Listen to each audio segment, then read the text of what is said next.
Olá, bem-vindos a mais um. E aí, professor? Olá, Martin. Vamos continuar com aquele tema, purificada 7 vezes. O nosso episódio anterior foi muito interessante. E a nossa esperança é que neste consigamos fechar o assunto? Sim, mas eu espero que elas não fiquem ainda mais confusas. Mas a gente vai tentar esclarecer tudo. Então vamos começar com uma oração. Querido Pai, obrigado por nos trazer juntos mais uma vez. Esta é uma discussão importante porque tem que ver com a tua palavra. Por favor, ilumine nossas mentes e, como o Senhor mesmo disse, por favor, proteja a palavra e a purifique. Em nome de Jesus, amém. Amém? Muito bem. Purificada 7 vezes foi o nosso tópico. Temos aqui uma citação do Espírito de Profecia. Enquanto Lutero abria uma Bíblia fechada às pessoas na Alemanha, Tyndale foi impelido pelo Espírito de Deus a fazer o mesmo pela Inglaterra. A Bíblia de Wycliffe tinha sido traduzida do texto latino, que continha muitos erros. Ora, ora. Ela não resumiu toda a questão aqui. Continuando. O custo das cópias manuscritas era tão grande que tinha apenas uma pequena circulação. Isso resultou em uma grande fome pela palavra. Eu estava pensando aqui, ela diz claramente que a Vulgata é cheia de erros. Sim, claro como o sol. A questão é que o Wycliffe não tinha outra coisa para traduzir, já que os outros manuscritos ainda não tinham chegado na Europa. Em 1516, pela primeira vez, o Novo Testamento foi impresso na língua original grega. Muitos erros de antigas versões foram corrigidos e o sentido foi mais claramente retratado. Isso nos mostra claramente que os manuscritos chamados de Textus Receptus foram aqueles que corrigiram esses erros. Isso fez com que muitos daqueles que haviam recebido educação tivessem um melhor conhecimento da verdade e dessem um novo ímpeto à obra da reforma. Mas o povo comum ainda estava em grande extensão privado da palavra de Deus. Tyndale completaria a obra de Wycliffe ao dar a Bíblia para os seus conterrâneos, ou seja, ele traduziu os manuscritos do Textus Receptus para o inglês. Mas ele ainda não tinha todos. Portanto, não era uma versão totalmente purificada, digamos assim. Esse processo de purificação precisou passar por 7 etapas. Então, depois da Bíblia de Geneva, chegou-se à Bíblia Bishop e aí, finalmente, na Bíblia King James, que foi meticulosamente traduzida. Apenas para deixar claro essa questão aí, não importa que rei que foi que mandou fazer essa tradução. Ele apenas tinha autoridade para permitir essa tradução da Bíblia. Sim, e há várias histórias por aí sobre o rei James. Se elas são verdade ou não, isso não faz diferença. Mas uma coisa é fato, em certa ocasião ele escreveu um documento que expunha o papado como sendo o anticristo. Então, essa é outra parte da história. Mas a questão é que foram os reformadores que foram os responsáveis pela execução da tradução. Muito bem, a história de Martinho Lutero começou, naturalmente, com seus protestos contra as indulgências. Ele escreveu 95 teses e as pregou na porta da igreja de Wittenberg. E foi aí que começou essa guerra, né? Porque, ao tocar as doutrinas de Roma, por exemplo, a do purgatório, que não tem nada de bíblica. E que trouxe muito dinheiro para a Igreja Católica. Exato. Então, Lutero questionava se essa doutrina era certa ou não. E se você for hoje lá em Wittenberg, veja aqui a porta da igreja, onde as suas 95 teses ainda podem ser lidas no dia de hoje. Você verá que elas tratam apenas das indulgências. Não fala das outras doutrinas de Roma. E, naturalmente, sabemos que o pobre Lutero, ele se castigava, ele fazia muitas penitências. Quando ainda era um monge, né? Sim, quando ainda era um monge, porque ele não achava descanso. Porém, quando ele estudou pela primeira vez o livro de Romanos, naturalmente em latim, né? Foi aí que ele descobriu que o papado não podia estar correto com a sua doutrina da salvação. Ele, então, eventualmente, teve acesso a esses novos manuscritos. Deus, ele criou as circunstâncias pelas quais Lutero pôde traduzi-los para a língua alemã. E não foi fácil, porque eram muitos dialetos. E ele pegou todos os dialetos e criou basicamente uma língua unificada, chamada hoje de alto-alemão. Que tem sido usado desde então Sim, e o Tyndale fez a mesma coisa. com o inglês.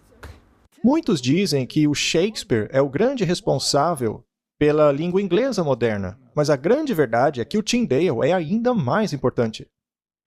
E então, como todos sabem, Lutero foi eventualmente banido e teve que ser escondido na Wartburg em Eisenach, que hoje é protegido pela Unesco. E neste lugar ele teve a oportunidade de traduzir a Bíblia para o alemão. Temos aqui uma citação do livro Romanismo e a Reforma, escrito por Grayton Guinness, e diz assim: Lutero escreveu em resposta ao Papa: Roma se separou da Igreja Universal. Se vocês não se reformarem, eu e todos aqueles que adoram Cristo entenderemos que esta igreja é possuída e oprimida pelo próprio Satanás, a ser considerada o trono do Anticristo, a qual nós não nos submeteremos e com quem não cooperaremos. Antes, detestaremos e a abominaremos. E tem uma plaquinha aqui embaixo que diz assim: Gottes Wort und Luther Schrift ist des Papst und Calvin Gift.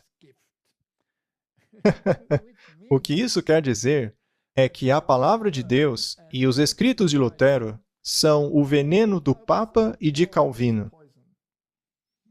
Isso quer dizer que o Lutero não gostava muito do calvinismo também. Existem alguns pôsteres interessantes daquela época, no qual você vê Lutero puxando o cabelo do Papa e a barba do Calvino. Então, havia algumas rusgas ali. E lembre-se que a Bíblia de Geneva tinha notas calvinistas, que mais tarde foram removidas. Que não estão na King James. Isso. Muito bem. É possível ter-se um evangelho verdadeiro e um falso? Na verdade, isso foi profetizado. Jesus disse que haveria falsos cristos, ou seja, falsos evangelhos. Apocalipse 14:6 diz assim: E vi outro anjo voando pelo meio do céu, tendo o evangelho eterno para pregar a aqueles que vivem sobre a terra, e a cada nação, língua, tribo e povo. Então, no fim do mundo, o evangelho eterno será pregado, mais uma vez, a toda a humanidade. Sim, porque já foi pregado. Bem, se é este o caso, quer dizer então que ele foi perdido e tem que ser repregado. Mas para tal, você precisa da Bíblia correta. 2 Coríntios 11:4. Pois se aquele que vem proclamando outro Jesus, sobre o qual nós não pregamos, ou se vocês receberem um outro Espírito que nós não recebemos, ou um outro Evangelho que não foi o que vocês aceitaram, com razão o sofrereis. O que ele está dizendo é que é possível pregar um outro Jesus, um que não morreu por você. É possível receber um outro Espírito que diga que você não precisa se arrepender, porque o verdadeiro Espírito nos convence do pecado. E também é possível receber um outro Evangelho, um Evangelho que prega a salvação pelas obras e não pela justiça de Cristo. Gálatas 1:6. Eu fico surpreso que vocês tenham tão rapidamente se afastado daquele que os chamou para a graça de Cristo, indo para um outro Evangelho. Não é possível, então, pregar a salvação pelas obras, ao invés da salvação imputada pela justiça de Cristo? Com certeza. E pode facilmente acontecer, porque ela diz que ele se surpreende o quão rápido isso aconteceu. Verso 7. Este, na verdade, não é o Evangelho. O que acontece é que algumas pessoas os estão perturbando, querendo perverter o Evangelho de Cristo. Se aconteceu naquela época, imagina hoje. Muito bem, vamos analisar os manuscritos da linha alexandrina. Sim, aqueles... Aquele que estava à esquerda na tela que mostramos no último episódio, que é baseado na doutrina dos papas. Muito bem, havia uma escola na cidade de Alexandria. Era uma escola arcana. Podemos quase chamá-la de escola ocultista dos gnósticos. E um dos líderes dessa escola era o Orígenes. Ele viveu entre 1805 e 253 depois de Cristo.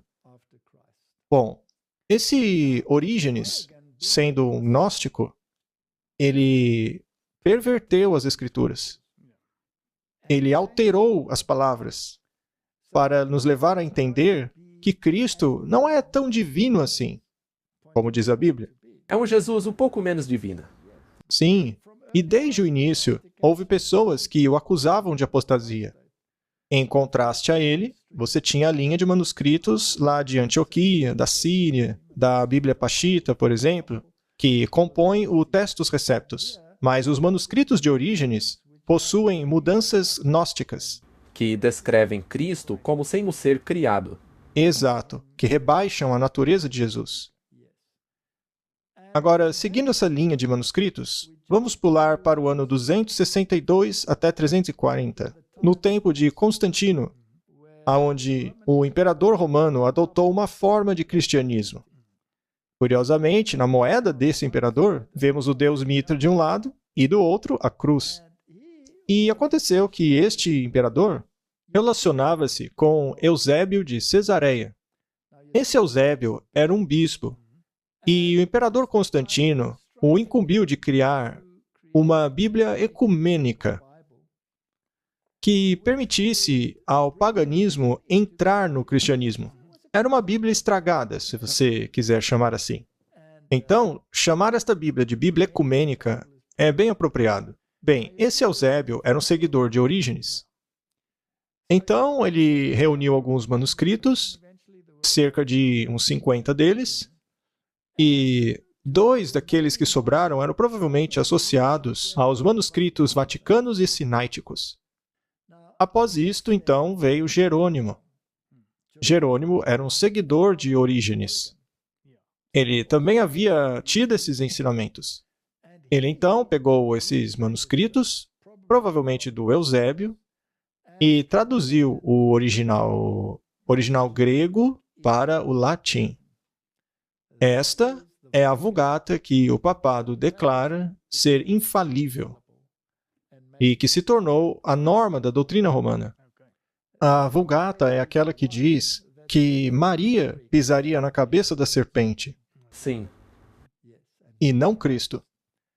E muitas outras mudanças estão nessa linha da teologia católica, que não estão dentro da teologia protestante.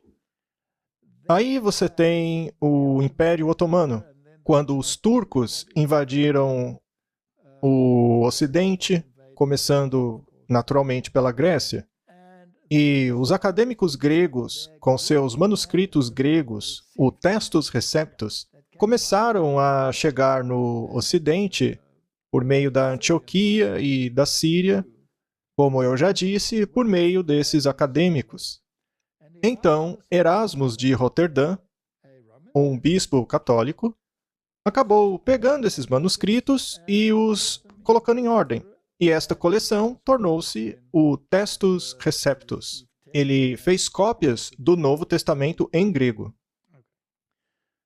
O Erasmus nunca tornou-se protestante, apesar de ter chegado bem perto disso. Ele permaneceu um católico, mas quando foi oferecida a posição de cardeal, ele recusou-se. Então ele meio que ficou ali em cima do muro. Ele ficou em cima do muro.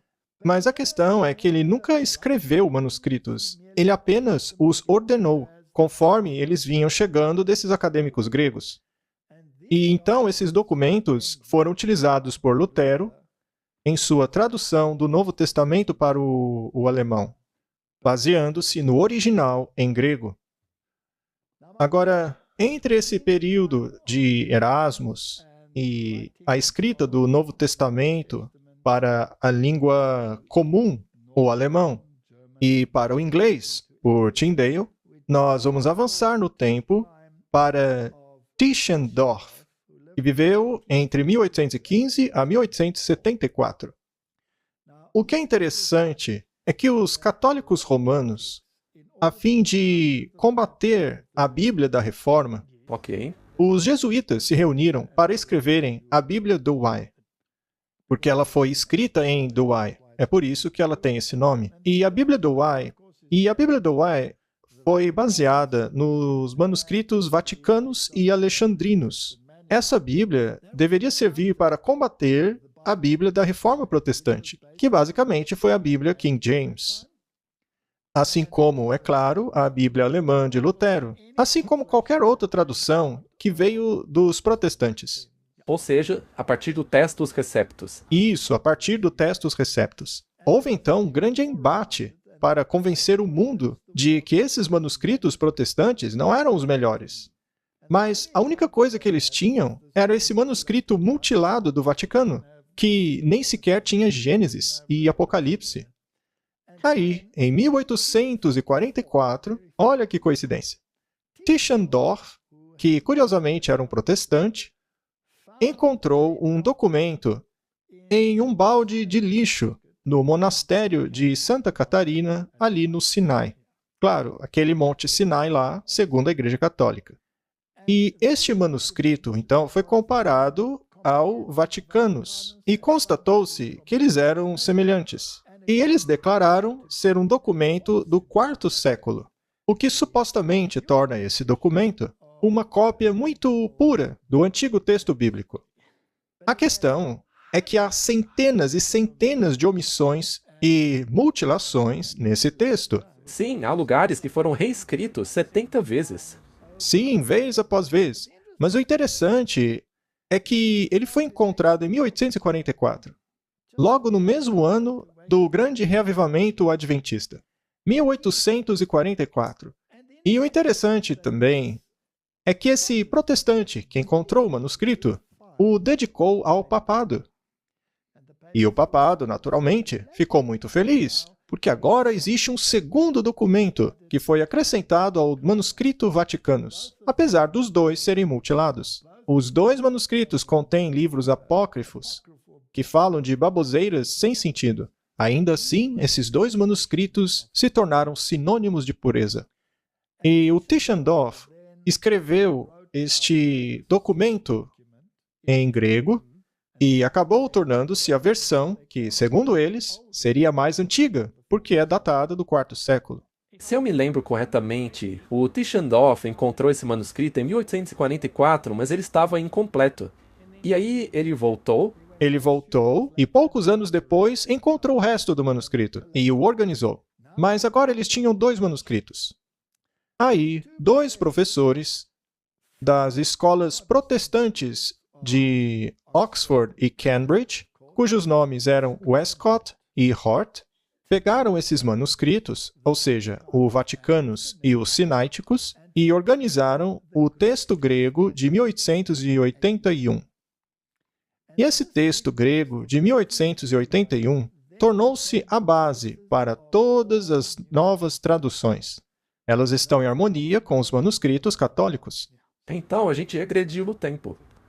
Na Idade Média, nos livramos dos erros do manuscrito Vaticanus, para hoje voltarmos a esse mesmo manuscrito. O Westcott e o Hort eram protestantes, mas eles eram membros de sociedades secretas. Eles eram espíritas. Eles pertenciam a uma organização chamada Guilda Fantasma, na qual falavam com os espíritos. E um outro membro desta ilustre sociedade secreta foi Charles Darwin. Então temos aí todo o pacote da apostasia. Eles também criaram e escreveram as doutrinas secretas de uma organização chamada Os Apóstolos. Eles escreveram rituais, manobras secretas, apertos de mão secretos, tudo o que fazia parte dessa sociedade. E é isso. O texto desses dois tornou-se a base de todas as traduções bíblicas modernas. E o interessante é que há milhares de palavras faltantes nesses dois manuscritos que são encontradas no Textus Receptus. Na verdade, algumas das versões modernas têm 60.000 palavras a menos do que a Bíblia King James, por exemplo. Martin, é como pegar a sua Bíblia aqui e dizer quantas palavras estão faltando. Bem, se você abri-la aqui em Coríntios, Deixa eu pegar a minha aqui também. de Coríntios até o livro de Apocalipse, é como se tivesse faltando esse tanto de páginas. Me deixe ver a grossura. Ah, não, é ainda mais. Uau! Uau! É como se faltasse tudo isso. E o interessante, Martin, é que eles dizem que os textos nos quais a King James se baseou são textos inflados. Ou seja, tem muitas palavras neles, muitas repetições. E aí eles tiraram tudo fora. Bom, o que eles acabaram fazendo com isso é remover as segundas e terceiras testemunhas. E não apenas isso, eles destruíram os quiasmas. Sim. Por exemplo, se você for até Apocalipse, onde é dito, eu sou o Alfa e o Ômega. E aí você tem alguns versos e, de novo, eu sou o Alfa e o Ômega. No caso, é um sanduíche, é uma estrutura quiasmática. Mas se você tira o segundo Alfa e Ômega, aí você acaba destruindo o quiasma. Você tira a ênfase. Você também destrói o chamado paralelismo hebraico, onde uma questão é repetida para aumentar a clareza. É repetida em uma maneira diferente. Isso. Então, existem muitos versos que foram literalmente removidos. E Cristo acaba se tornando menos do que ele realmente é. Exato. E versos foram introduzidos que defendem a imortalidade da alma.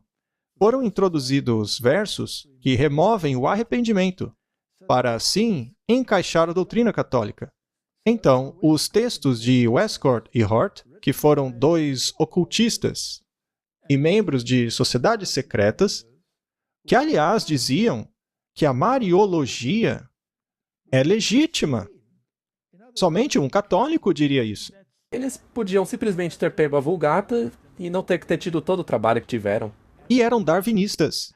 Ou seja, eles negavam os primeiros livros da Bíblia. Eles tornaram-se autocrítica. Então, esses indivíduos, segundo a opinião de muitas pessoas, incluindo a minha, eram jesuítas disfarçados. Pois é o que parece. Na melhor das hipóteses, agentes do Papa, e na pior, jesuítas. Eu acho que o Tischendorf também foi parte disso. Sem dúvida, o Tischendorf também foi parte desse jogo aí. Mas a Bíblia diz que nem só de pão viverá o homem, mas de cada palavra que procede da boca de Deus. Você tirou as palavras da minha boca. Martin, você acha tudo bem tirar 60.000 palavras da palavra de Deus? Claro que não. Martin, se dois versos dizem coisas completamente diferentes, por exemplo, Jó dizendo, em minha carne eu verei a Deus, e nas novas traduções dizendo, sem a minha carne eu verei a Deus. Ora, os dois não podem ser da palavra de Deus. Um texto deve estar errado.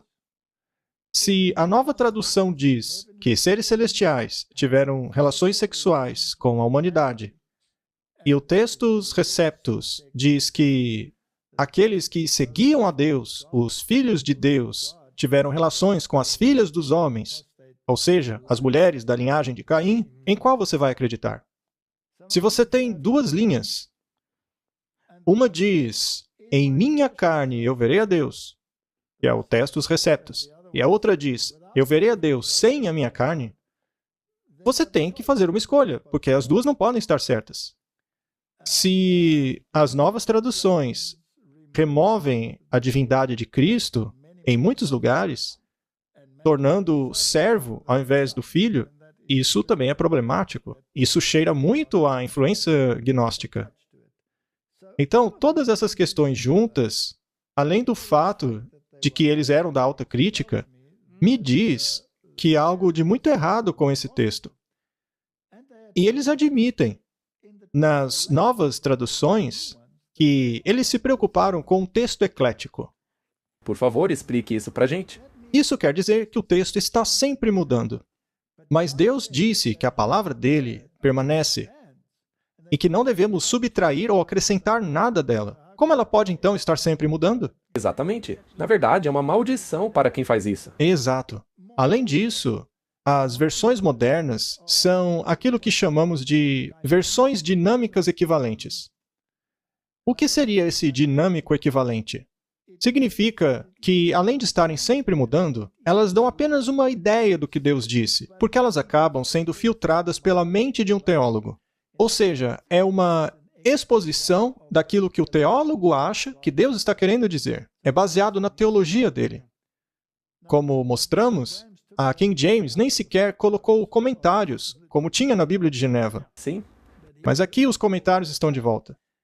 Então, não é o que Deus disse, não é uma tradução direta, é o que as pessoas acham que Deus disse.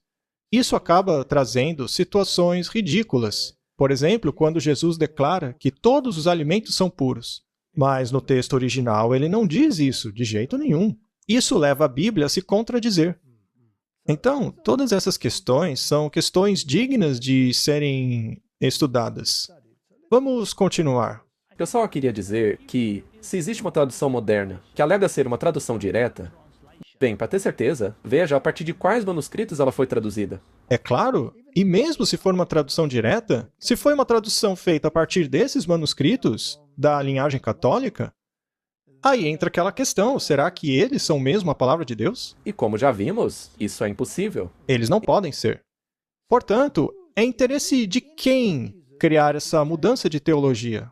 Qual organização possui uma teologia diferente? É Roma? É Roma que apresenta um sistema diferente de salvação. E se ela quer vender esse sistema de salvação, ela precisaria mudar a palavra de Deus. Sim, veja, eles sempre quiseram acabar com a palavra de Deus. É por isso que em 1260 anos, eles nem permitiam que a Bíblia fosse lida. Sim, e quando a Bíblia King James foi produzida, eles a chamaram de áspide e venenosa. Disseram que pisariam sobre sua cabeça para destruí-la e pegá-la pela cauda para jogá-la fora. Quem disse isso foram os jesuítas. Então, os jesuítas, com a sua tradução do Why, tinham o objetivo de combater a Bíblia protestante. Sim, é como você disse, a Bíblia do Why diz que Maria esmagaria a serpente, não Cristo. E também, nos 1260 anos, eles não conseguiram destruir a Bíblia como queriam. Isso os obrigou a infiltrar-se. Eles tinham que se infiltrar. Então, os jesuítas foram criados para combater a reforma. Vamos dar uma olhadinha no que aconteceu. Nós lemos isso do livro Grande Conflito. Através do cristianismo, o protestantismo tem ameaçado inimigos formidáveis. Os primeiros triunfos da reforma já passaram. Roma surgiu com novas forças, na esperança de concluir sua destruição. Neste tempo, a Ordem dos Jesuítas foi criada, a mais cruel, inescrupulosa e poderosa de todas as ordens do papado. Sob vários disfarces, os jesuítas se infiltraram em escritórios do Estado, promoveram-se a conselheiros de reis, alterando políticas de nações. Tornaram-se servos para agirem como espiões de seus mestres. Estabeleceram colégios para os filhos de príncipes e nobres, e escolas para o povo comum. Filhos de pais protestantes foram levados a observarem os ritos papais. Isso é história, Martin. É um fato. E você não tem que ler o Grande Conflito para saber disso. Basta ler os escritos de alguns presidentes dos Estados Unidos da América. Aqueles que ainda tinham fé nas Escrituras. Temos aqui uma outra fonte, R. W. Thompson, ex-secretário da Marinha dos Estados Unidos. Ele diz assim: com relação à santa obediência, essa virtude deve ser aperfeiçoada em todos os pontos, em vontade, intelecto, fazendo aquilo que for apontado com toda celeridade, alegria espiritual e perseverança, persuadindo-nos a nós mesmos de que tudo é justo, suprimindo cada pensamento repugnante e pensamento de nós mesmos em uma certa obediência.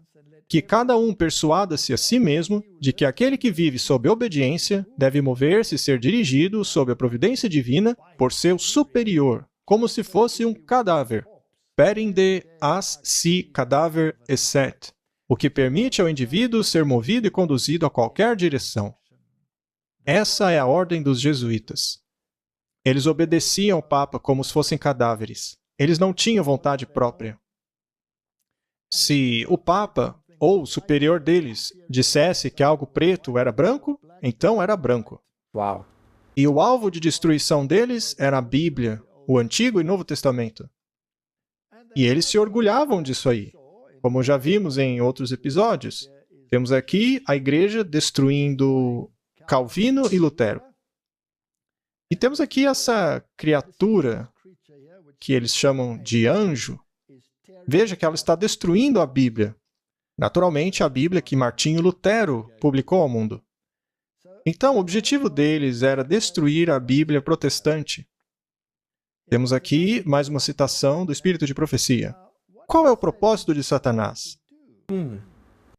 Ele se propõe ser capaz de mudar a Bíblia. Martin, isso foi escrito em 1910. Estes seres que caíram entendem tudo sobre o céu. Aqui, naturalmente, ela está falando de demônios, os anjos caídos. Eles podem suscitar diferentes sentimentos da Bíblia, e eles farão uma revisão dela. Ora. Curioso, né? Escrito em 1910. Vocês verão que eles farão revisões da Bíblia, mas cada um de nós deve permanecer firme e inteligentemente na palavra.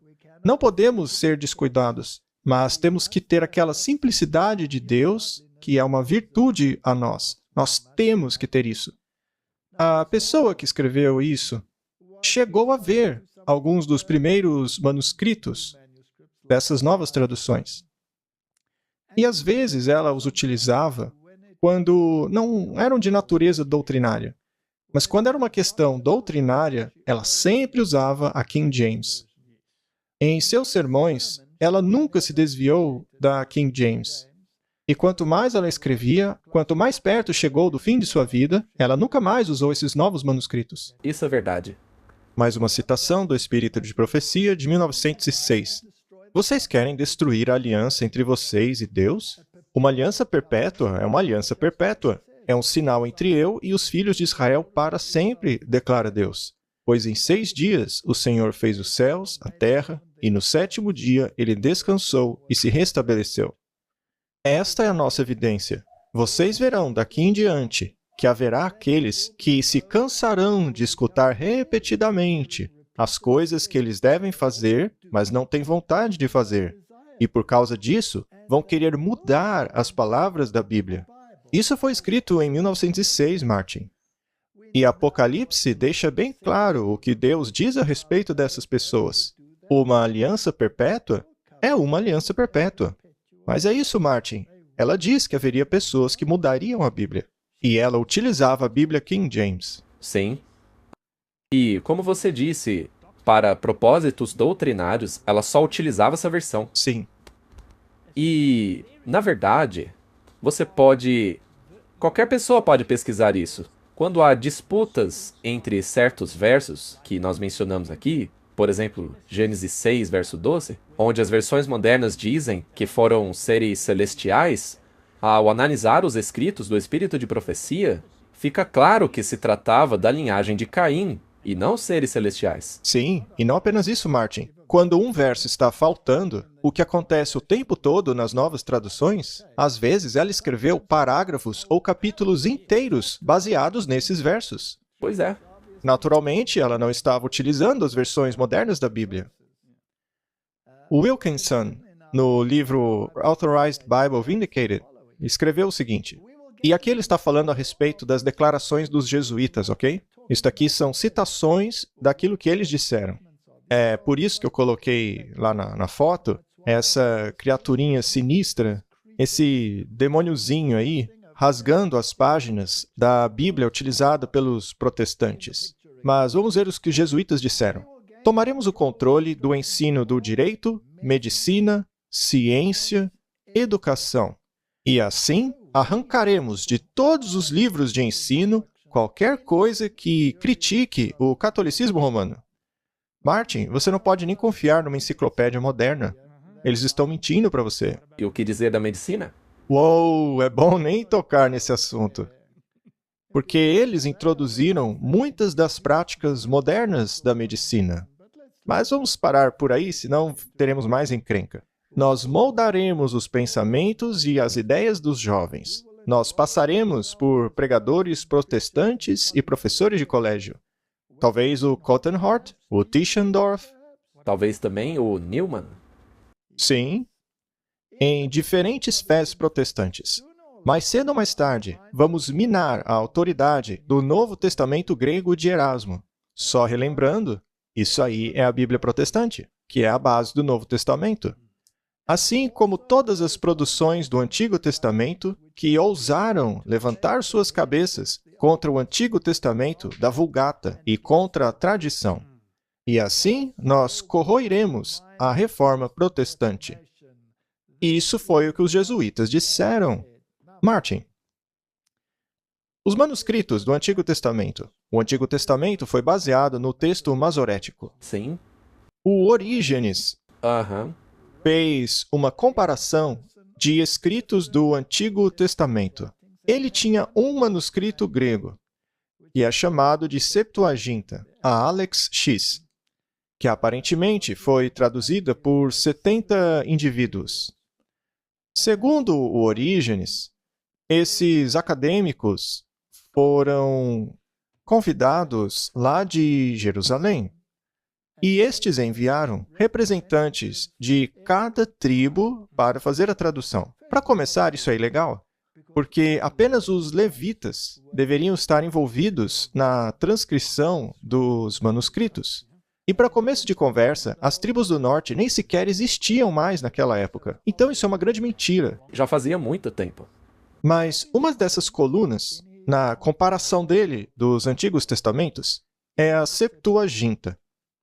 Bom, os jesuítas disseram que minariam a Bíblia protestante, que utiliza o texto masorético para o Antigo Testamento. Bem, eles preferem a Septuaginta e alegam que Cristo a utilizava. Mas não tem evidência nenhuma dessa Septuaginta, a não ser pelos escritos de Orígenes, lá do segundo século, que era um gnóstico. que era um gnóstico. E caso acreditemos na palavra dele, também temos que acreditar que Matusalém era um ótimo nadador, Com certeza. porque ele sobreviveu ao dilúvio por 14 anos. Quem quiser acreditar nisso, também tem que acreditar que ele nadou por 14 anos até sobreviver o dilúvio, porque ele não estava na arca. Então, Martin, existem discrepâncias na linha do tempo. Por exemplo, se você pegar o texto original, que é o texto masorético, e fizer um estudo das linhas do tempo, você chegará a aproximadamente 6.000 anos para a idade da Terra. Já na Septuaginta, o tempo é muito fluido e você pode chegar até 10.000 anos de idade. Então, a linha de tempo da Septuaginta é uma bagunça. Será que os jesuítas não adorariam utilizar essa versão? É claro. Lembra que a gente acabou de ver o Dawkins falando a respeito dos 6.000 anos? Pois é, Martin. Eles dizem que a Septuaginta era usada no tempo de Cristo, mas não há evidência disso além dos escritos de Orígenes. Portanto, isso é verdade ou mentira? Se eu não estiver errado, até mesmo se você pegar o texto que eles dizem que ele mencionou, nem sequer é o texto da Septuaginta. Na verdade, é o do texto masorético. Mas o X da questão é que não há evidência de que a Septuaginta existiu, a não ser pelos escritos de Orígenes. É por isso que a chamam de o elo perdido, porque ela não existe. Lembra até mesmo a evolução. Sim. E, da minha parte, eu não acredito que Matusalém teve que nadar para sobreviver o dilúvio. A versão da Bíblia protestante faz muito mais sentido, é muito mais coerente. Agora, os jesuítas podem falar o que quiserem. O fato é que o Antigo Testamento protestante existe e não cobra direitos autorais. E nem poderia. Sim, porque não se pode cobrar direitos autorais da palavra de Deus. Muito bem, Martin, vamos dar uma olhada em outras declarações interessantes. Falemos agora sobre a autoridade do Espírito Santo sendo substituída pela autoridade do homem. O cardeal Rosius, presidente do Grande Concílio de Trento, afirmou que, separada da autoridade da Igreja, a Escritura não teria mais peso do que as fábulas de Ésopo. É uma declaração muito forte. Segundo ele, se não fosse pela Igreja Católica, a Bíblia não passaria de um monte de fábulas. É a Igreja que tem que dizer para você o que é certo e errado. Isso é muita arrogância. É a mesma coisa que mostramos no episódio anterior. Se encaixa perfeitamente com o anticristo. E eles tentam usar a Bíblia para apoiá-los. Eles tentam fazer isso utilizando 2 Pedro, capítulo 1, verso 20, mas ignorando completamente o 21. Já que o verso 20 diz assim: primeiramente, saibam isto, que nenhuma profecia das Escrituras é de particular interpretação. Ou seja, a igreja deve interpretar para você. Mas o verso 21 diz: porque a profecia nunca foi produzida por vontade de homem algum, mas os homens santos de Deus falaram inspirados pelo Espírito Santo. Portanto, a correta interpretação profética é dada por Deus, que ilumina o indivíduo com o seu espírito. Então é o Espírito Santo que dá a verdadeira interpretação, e não a Igreja Católica. Correto. Em 1481 d.C., o manuscrito Vaticanus foi descoberto na Biblioteca do Vaticano. Este é um manuscrito corrupto que repetidamente põe de lado a divindade de Cristo. Ele reflete o arianismo de Orígenes, e alguns o consideram como um dos manuscritos sobreviventes feitos por Eusébio a comando de Constantino. A data deste documento coincide com a Bíblia Ecumênica de Constantino. Isso foi retirado do livro Em que Bíblia Podemos Confiar? Bem, é nisso que acreditam muitos acadêmicos. O manuscrito sinaítico, que foi descoberto em 1844, foi descoberto no monastério Santa Catarina, no Monte Sinai. Ele está em harmonia com o manuscrito do Vaticano e minimiza a divindade de Cristo, sendo ariano em sua natureza. É seguro sugerir que esses dois manuscritos sejam dois dos 50 escritos para Constantino. Há pessoas também que acham que esses manuscritos são fraudes modernas. Mas, de qualquer maneira, eles estão cheios de erro. Foram rasurados vez após vez. Ainda assim, os acadêmicos modernos os consideram a pura palavra de Deus. Em 1881, o texto de Westcott e Hort foi apresentado. Esse texto se afasta do Textus Receptus, seguindo as corrupções dos manuscritos vaticanos e sinaíticos. A maioria dos acadêmicos de todo o espectro do cristianismo tem promovido esses escritos desde aquela época até hoje. Portanto, Martin, esses acadêmicos, quando você os vê em comissões de tradução da Bíblia, estão sempre acompanhados de jesuítas. E todos admitem que estes textos são ecléticos, são equivalentes dinâmicos. E que é bom que seja assim, porque novas mudanças podem aparecer no futuro, não é? Pois é. Eles são textos da alta crítica. Portanto, isso daí é realmente a palavra de Deus ou seria outra coisa? Ora, com certeza é outra coisa qualquer. Como disse o Garrett, quem, além dos simpatizantes da Igreja Católica, poderiam agradar-se com a noção de que Deus manteve o verdadeiro Novo Testamento em segredo por quase 1000 anos, para então ser finalmente dado ao Pontífice Romano para mantê-lo seguro? É uma ótima pergunta. Ela é muito pertinente. Com certeza. Não faz sentido.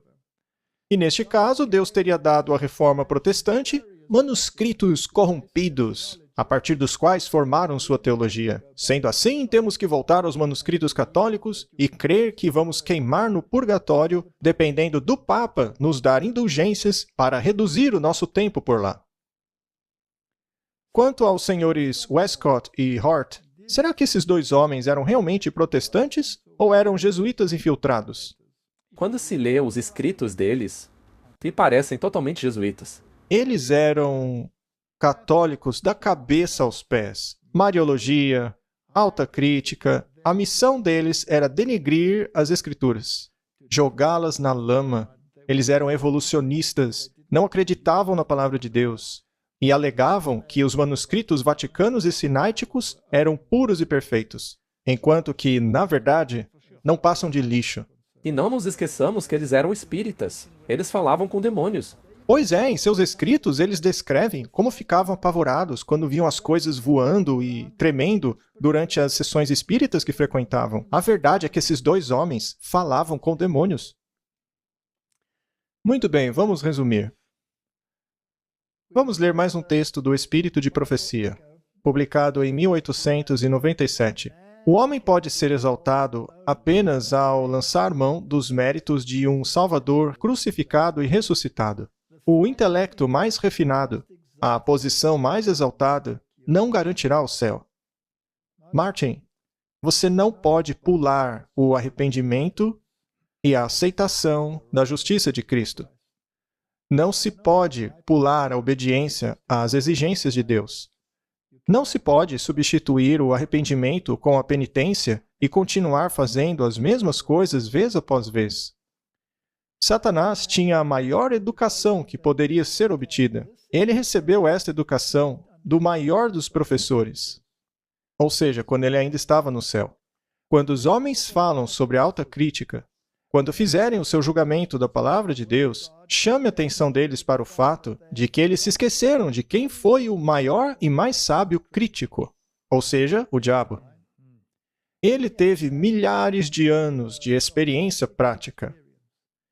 É Ele próprio que instrui a chamada autocrítica do mundo hoje. Deus irá punir aqueles que, como autocrítica, se exaltam e criticam a santa palavra de Deus. Que declaração poderosa! E é uma boa advertência. Eu acho que todo mundo deveria ouvir isso. Mais uma citação. É a mente e caráter das pessoas que estudam as Escrituras que tornam esse estudo algo perigoso. As dificuldades serão retiradas do caminho daqueles que pesquisam as Escrituras com corações fervorosos e humildes, orando ao Senhor por sabedoria, e não pedindo à igreja para interpretar aquilo por você. Não se pode excluir nada das Escrituras. Imagine então remover 60.000 palavras dela. Continuando. Não se pode remover nada das Escrituras. Não se pode mutilar a palavra, como fazem os católicos. Ora, quem está por trás disso? Quem será? Quem teria tal interesse? A Bíblia deve ser pesquisada como um todo. As coisas nela que são difíceis de serem compreendidas tornar-se-ão claras através da iluminação do Espírito Santo. É assim que se estuda a Bíblia. Mas os modernos dizem: mas a King James é muito difícil de ler, com todos aqueles pronomes que eram usados antigamente. Ora, mas mesmo na época do rei James, essa não era mais a língua comum da época. Eles já tinham simplificado. Mas os acadêmicos decidiram deixar daquele jeito para que ficasse claro. A Bíblia é uma aliança, é um documento legal. Isso é muito verdade. E como um documento legal, tem que ter palavreado legal. Deve ficar claro a quem ela está se dirigindo. Quando, na língua inglesa, ela utiliza pronomes como thine, thee, thou, ela está então se referindo a um indivíduo. Mas quando há um y, como ye, your, you, aí quer dizer que é o plural. Apenas o caso é diferente, se é nominativo, acusativo ou dativo. Aí o caso difere. Mas é muito específica. Vou te dar um exemplo. Quando Jesus fala com Nicodemos, ele diz, Verily, verily, I say unto thee. A quem ele está se dirigindo? Nicodemos. Lembre-se, se tem um T, ele está se dirigindo à pessoa, singular. Ye must be born again, e não thou must be born again. Ye, ou seja, todos precisam nascer de novo. Então, é muito precisa.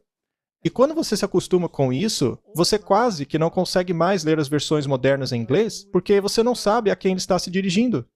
Tá, e como seria essa frase se você a dissesse com o inglês que se fala hoje? Verily, verily, I say unto you, you must be born again. Já era, você perde a especificidade. A Bíblia deve ser pesquisada como um todo. Aquilo que for difícil de se compreender se tornará claro pela iluminação do Espírito Santo.